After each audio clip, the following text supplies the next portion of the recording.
வாங்க நான் எப்படி தக்காளி ரசம் வைப்பேன்னு வைப்பேன்னு பார்ப்போம். 4 தக்காளியை வேக வச்சுருக்கேன். இது பச்சை தண்ணியில் போட்டுறலாம், சீக்கிரம் ஆறிரும்.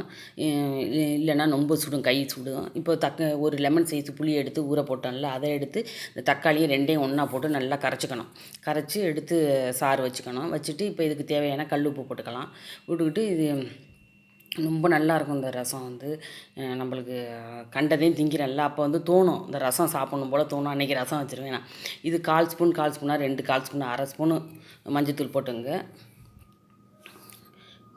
இது ரசம் வந்து வாரத்தில் ஒரு திருப்பு சாப்பிட்றது ரொம்ப நல்லது. மறுநாளும் என்ன சாப்பாடு சாப்பிட்டாலும் டேஸ்ட்டாக தெரியும். 2 கொத்து கருவேப்பிலை கிள்ளி போட்டுக்கலாம். போட்டுக்கிட்டு ஒரு அடிக்கனமான பாத்திரம், நான் குக்கர் வச்சுருக்கேன், அதில் வந்து இதை எடுத்து ஊற்றிட வேண்டியதான். ஊற்றிட்டு இங்கே பாருங்கள், இது இந்த தக்காளியோட சக்கை, புளியோட சக்கையெல்லாம் எடுத்துடலாம். அந்த தக்காளியோட தோலெல்லாம் ஒட்டிடும் வயிற்றில். அதனால் இப்படி எடுத்துட்டோம்னா ரொம்ப நல்லாயிருக்கும். இப்போ இந்த இதை எடுத்து இந்த 4 தக்காளி, ஒரு லெமன் சைஸ் புளி, கொஞ்சோண்டு கல் உப்பு, 2 கொத்து கருவேப்பிலை, பெருங்காயம் போட்டு நல்லா கொதிக்க வச்சிட வேண்டியது, அந்த புளியோட பச்சை வாசனை போகிற வரையும்.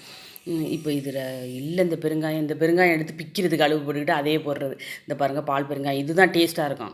போட்டோன்னே இது என்ன செய்யணும்னா அப்படியே நல்லா அப்படியே கம்மு மாதிரி கீழே போய் உட்காந்துடணும். அதனால் குழிக்கரண்டி போட்டு நல்லா கிண்டணும். இது வந்து கேரட் பொரியலுக்காண்டி வச்சுருக்கேன்.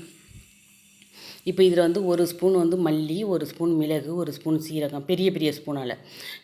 மிளகாய் வேணால் நீங்கள் 2 போட்டுங்க. நான் அனத்துன்ட்டு 1 தான் போட்டிருக்கேன். 2 மிளகாய் போட்டாலும் நல்லா தான் இருக்கும். இது 4யும் போட்டு 2 கொத்து கருவேப்பிலை போட்டுட்டு ஒரு இது பாருங்கள், புளியோட பச்சை வாசனை போகிற வரையும் நல்லா கொதிக்கணும். இது என்ன, இந்த மசாலா போடுறதுக்கு முன்னாடியே கொதிக்க வச்சிடணும். இது போடக்கூடாது, போட்டோம்னா மருந்து வாசம் வீசும் அதுக்கு பிறகு கொதிக்க வச்சோம்னா. அதனால் புளியை மட்டும் போட்டு நல்லா கொதிக்க வச்சிடணும். இப்போ ஒரு 8 பல் பூண்டு போட்டிருக்கேன்.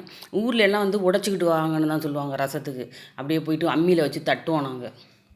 இதை வந்து பல்ஸ் மூடில் போட்டு இந்த பாருங்கள் திரியாக அரைச்சிக்கணும். அரைச்சிட்டு நல்லா கொதிச்சோனையும் இப்போ சிம்மில் போட்டுட்டு இந்த நம்ம அரைச்சி வச்சுட்டு வந்திருக்க மல்லி 1 ஸ்பூனு, மிளகு 1 ஸ்பூனு, சீரகம் 1 ஸ்பூனு, 8 பல் பூண்டு, 2 கொத்து கருவேப்பிலை, எல்லாத்தையும் போட்டு ஒரு காஞ்ச மிளகாய் எல்லாத்தையும் போட்டு கொஞ்சோண்டு தண்ணி ஊற்றி கலக்கி ஊற்றுங்க. அப்போ தான் அந்த கொதிப்பு அடங்கும்.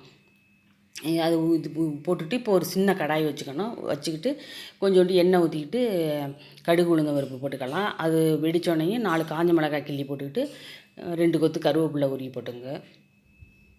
இது ரொம்ப நல்லது. இந்த ரசம்லாம் வந்து ஹோட்டலெல்லாம் சாப்பிட்றோம்ல, அதனால் இதெல்லாம் சாப்பிட்டோம்னா ரொம்ப நல்லது. இப்போ நல்ல ஸ்டவ் ஆஃப் பண்ணிவிட்டு ஊற்றிட வேண்டியது தான். சுவையான தக்காளி ரசம் ரெடி.